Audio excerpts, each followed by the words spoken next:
Baik, terima kasih Ibu Mela sudah bersedia hadir di ruangan ini. Kemarin sesuai dengan kesepakatan kemarin, pembicaraan hari ini tentunya ada yang ingin Ibu Mela sampaikan kepada saya berkaitan dengan rencana supervisi yang saya lakukan. Ini gimana Bu Mela? Harapannya gimana dari pembicaraan kita? Harapannya semoga dengan supervisi ini dapat meningkatkan kerjasama, Bapak dapat menolong saya di kelas, memberikan pembelajaran, memberikan konsep yang lebih dapat menjelaskan materi yang lebih mudah kepada anak-anak di kelas. Iya, baik. Berarti dengan kerjasama yang kita lakukan nanti kedepannya tujuannya seperti apa? Tujuannya mungkin nanti bisa saling bekerjasama dalam memecahkan masalah di kelas misalnya Pak. Bisa kalau saya ada yang tidak tahu bisa saya tanyakan ke Bapak misalnya, Pak ini gimana Pak lebih mudah mengajarkan biar siswa lebih mengertinya gimana, biar lebih siswa lebih pahamnya gimana gitu Pak. Dari rencana supervisi yang akan saya lakukan terhadap Ibu nanti di kelas, bagaimana persiapan Ibu, apa saja yang sudah Ibu siapkan, bisa Ibu ceritakan? Pertama-tama saya akan menyiapkan bahan ajarnya seperti materi yang akan diajarkan, medianya, misalnya seperti RPP, rancangan pembelajarannya Pak. Oh iya, seperti itu. Berarti Ibu nanti menyiapkan rancangan pembelajaran, lalu menyiapkan media, seperti itu ya. Kalau saya boleh tahu, nanti rancangan pembelajaran seperti apa? Apakah misalnya, apakah rancangan pembelajarannya terfokus pada materi atau memang sesuai dengan kebutuhan yang akan siswa? Seperti misalnya setiap siswa itu kan beda-beda kebutuhannya Bu ya. Apakah rancangan pembelajaran yang akan Ibu buat nanti sesuai dengan apa yang dibutuhkan oleh siswa? Gitu. Nanti kebetulan saya akan mengajarkan rancangan pembelajaran tentang pengukuran Pak. Ya, jadi berarti, semua siswa nanti belajar tentang pengukuran. Oh iya, berarti matematika Bu ya fokusnya? Iya, matematika, khususnya di matematika. Iya, baik. Apakah Ibu mengalami kendala misalnya pada saat penyampaian pembelajaran di dalam kelas? Masih Pak, masih ada beberapa masalah. Yang pertama, siswa masih belum memahami apa yang kita ajarkan. Mungkin mereka susah menanggapi gitu Pak. Soal apa ini kan, apalagi soal matematika ini tergantung sulit memahaminya. Iya. Berarti karena matematika itu kan termasuk pelajaran yang ya ada momoknya di situ. Ada gitu gimana gitu. Jadi siswa begitu mendengar matematika dalam benak mereka itu terbayang sesuatu yang susah ya. Siswa itu kan di dalam kelas itu ada yang memiliki kesiapan belajar tertentu. Kesiapan belajar mereka itu beda-beda. Bagaimana Ibu nanti menanggapi permasalahan yang akan Ibu hadapi seperti itu di kelas? Misalnya yang satu belum siap, yang lainnya udah siap, yang lain bahkan siswa-siswa lain ada yang memiliki pengalaman tertentu tentang pelajaran yang akan kita sampaikan. Bagaimana tuh? Pertama-tama nanti saya akan buat kelompok bagi siswa yang siap dan bagi siswa yang tidak siap. Oh iya. Berarti nanti yang tidak siap saya masukkan yang sudah kan masukkan yang sudah siap sama yang itu Pak. Jadi dibagi. Iya, berarti nanti ada istilahnya diferensiasi. Iya, pada proses pembelajaran seperti itu. Tukaran gitu Pak. Iya. Pada diferensiasi proses nanti bagaimana Ibu jika menghadapi kemampuan siswa yang berbeda-beda? Kesulitan soalnya berbeda-beda sesuai dengan kemampuan muridnya Pak. Iya. Kira ke siapa Ibu akan minta bantuan nantinya misalnya jika Ibu membutuhkan bantuan untuk penyediaan bahan dan alat belajar tadi? Mungkin saya nanti bisa minta tolong rekan guru yang lain seperti Bapak mungkin, Ibu kepala sekolah mungkin bisa jadi juga untuk menyiapkan alat peraga yang memang akan saya butuhkan dalam pembelajaran Pak. Iya. Baik Ibu, yang terakhir bagaimana sih perasaan Ibu, cara manajemen diri Ibu sesuai dengan sosial emosional Ibu pada upaya untuk persiapan kegiatan nanti seperti apa? Pertama-tama yang pastinya persiapan emosional dulu Pak. Apalagi ini kan pelajaran matematika, pelajaran yang paling banyak susah bagi siswa. Pertama-tama itulah persiapan emosional, persiapan untuk menjadi lebih baik lagi Pak.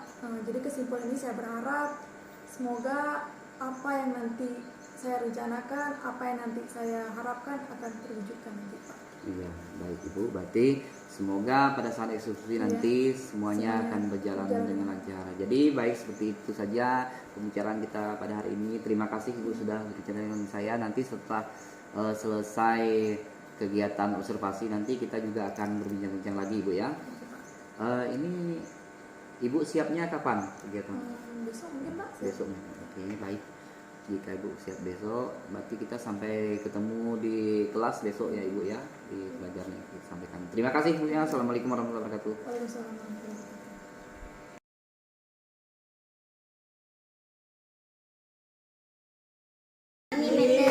Jangan sampai ada yang terbuka. Oke lah.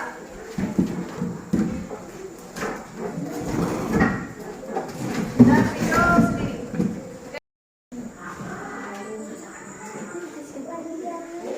Panjangnya berapa?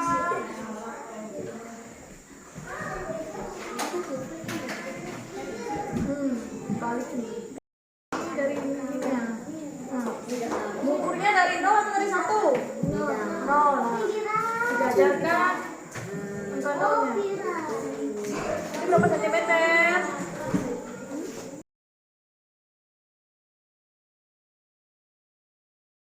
Assalamualaikum warahmatullahi wabarakatuh. Ibu Mela, selamat pagi.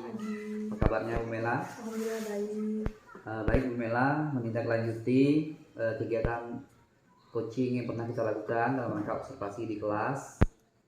Di sini kita akan melakukan percakapan pasca observasi di kelas. Yang pertama, apa yang Ibu Mela rasakan setelah melakukan kegiatan pembelajaran di kelas? Senang Pak, ada campur aduknya rasanya dalam mengelola emosi terhadap siswa-siswa di kelas gitu. Iya, jadi senang dalam mengelola emosi Iya. saat ada kegiatan di kelas ya Ibu Mela ya. Saya melihat siswanya sudah mulai aktif. Apa yang Ibu lakukan dan bagaimana strategi yang Ibu gunakan agar siswa itu aktif di kelas? Pertama-tama saya minta kepada siswa untuk konsentrasi. Iya. Konsentrasi pada pembelajaran yang akan kita pelajari gitu Pak. Kemudian saya minta kepada siswa benar-benar konsentrasi, kemudian membagikan jadi beberapa kelompok. Jadi siswa dapat memahami apa yang mereka tidak pahami Pak dengan melalui perkelompokan gitu Pak. Baik, kira-kira dari kegiatan yang dilakukan Ibu Mela di kelas itu kemajuan seperti apa yang sudah dicapai? Siswa dapat berkonsentrasi dengan seperti yang saya harapkan Pak. Biasanya kan kalau pelajaran matematika itu siswa banyak yang tidak ingin konsentrasi, ada yang main-main gitu Pak. Ya, baik. Berarti Ibu sudah melakukan strategi yang terbaik agar siswa aktif gitu ya. Lalu saya lihat kemarin ada contoh-contoh siswa yang menjadi model untuk tampil di depan tuh ya. Betul Pak.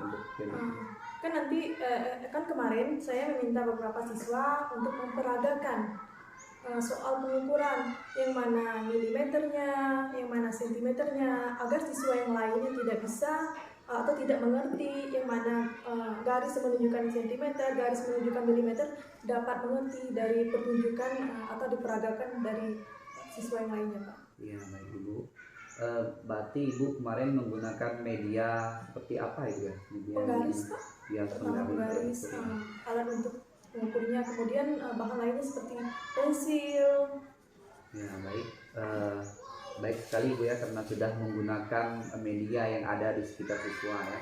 Berarti saya pikir dengan penggunaan media yang ada di sekitar siswa berarti mempermudah siswa karena dia sudah kenal ya, sudah akrab dengan media tersebut ya Bu ya. Lalu bagaimana rencana Ibu ke depan dalam mengelola kelas itu, seperti apa Ibu untuk kedepannya? Untuk kedepannya saya ingin mengalokasi waktu sedemikian dapat itunya Pak, dapat lebih efektif lagi di dalam kelas Pak. Kemudian siswanya Pak untuk lebih konsentrasi lagi, dan saya sendiri mungkin dalam menyampaikan materinya biar lebih jelas dan mudah dimengerti oleh siswanya. Berarti lebih ke mengontrol emosi. Mengontrol emosi Pak terhadap siswanya. Lalu bagaimana Ibu melihat ketika mereka dibagikan dalam kelompok-kelompok kecil, apa reaksi yang mereka temukan? Mereka senang Pak. Jadi mereka bisa berbaur. Berarti diferensiasi Ya. prosesnya, ya, berarti sudah dapat diferensiasi prosesnya. Lalu tadi saya dengar dari Ibu, sosial emosionalnya juga sudah dapat karena mereka sudah bisa membaur, mengontrol diri dalam kelompoknya, seperti itu. Bagaimana Ibu melihat selain dari mereka menjawab lembar kerja yang Ibu berikan, bagaimana Ibu bisa melihat mereka sudah capai dalam tujuan pembelajarannya? Pertama, saya menanyakan kepada siswanya Pak, contohnya kan seperti pengukuran. Pengukuran itu kita mulai dari mana gitu. Kan banyak yang keliru Pak. Dalam penggaris kan ada yang dari 0 atau dari 1. Kebanyakan mereka belum paham. Pengukuran katanya Bu dari 1 Bu katanya. Tapi nyatakannya dari 0 gitu Pak. Terus kemudian saya mintakan beberapa siswa selain dari yang memperagakan ke depan menjawab lembar tugas dari itu Pak. Jadi saya nanti memintakan kepada siswa rekan siswa yang lain, apakah jawaban ini benar, apakah jawaban ini sesuai dengan pengukuran atau penggaris yang telah ada penguatan juga dari kawan-kawannya ya. Baik, dari apa yang sudah Ibu ceritakan tadi, seperti apa harapan Ibu ke depan?